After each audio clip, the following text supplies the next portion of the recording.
कोरो इंडिया मुंबई यांच्या सहकार्याने तसेच निसर्गा फाउंडेशन यांच्या समन्वयातून घुटी येथे परिसरातील बोगदो, धराकोट, सालाई, सावऱ्या, आकी, मांडू, राणी तंबोली आणि घुटी गावातील लोकांच्या उपस्थितीमध्ये कोरो फेलो सुरेश सावलकर यांच्या नेतृत्वात एक दिवसीय मेळावा संपन्न झाला। या कार्यक्रमाची सुरुवात निसर्गा फाउंडेशनचे संचालक धनंजय सायरे यांनी संविधानाची प्रास्ताविका वाचन करून केली। तसेच डॉक्टर बाबासाहेब आंबेडकर ही डॉक्युमेंटरी दाखविण्यात आली। या कार्यक्रमाचे अध्यक्षीय स्थान कोरो इंडियाच्या मेळघाट प्रतिनिधी गंगाबाई जावरकर यांनी स्वीकारले। पेसा कायदा आणि त्याचे मेळघाट क्षेत्रातील महत्त्व या विषयावर गंगाराम जांभेकर, अध्यक्ष पेसा समन्वयन समिती मेळघाट यांनी उपस्थित लोकांना मार्गदर्शन केले। त्यानंतर आदर्श ग्रामसेवक पुरस्कार प्राप्त ग्रामसेवक रामप्रसाद काणेकर यांनी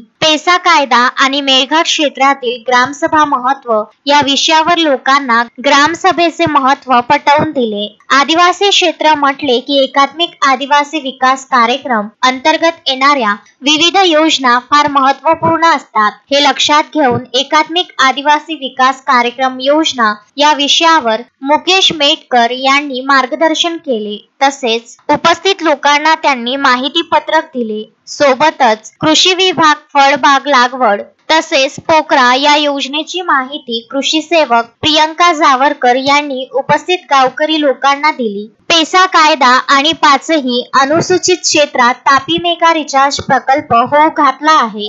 तापी मेगा रिचार्जचे डुबक क्षेत्रात नसलेल्या गावावर होणारे परिणाम या विषयावर डॉक्टर रवी पटेल, अध्यक्ष तापी लोकमंच धारणी यांनी मार्गदर्शन केले। यावेळी बीबीसी चॅनलने तयार केलेली डॉक्युमेंटरी दाखविण्यात आली। यावेळी पंतप्रधान राष्ट्रपती यांना तापी धरणाचे बांधकाम थांबवावे याबाबत पोस्ट करायचे 50 पोस्ट कार्ड उपस्थित लोकांना देण्यात आले। या कार्यक्रमात 6 गावाच्या 80 लोकांनी उपस्थित राहून लाभ घेतला।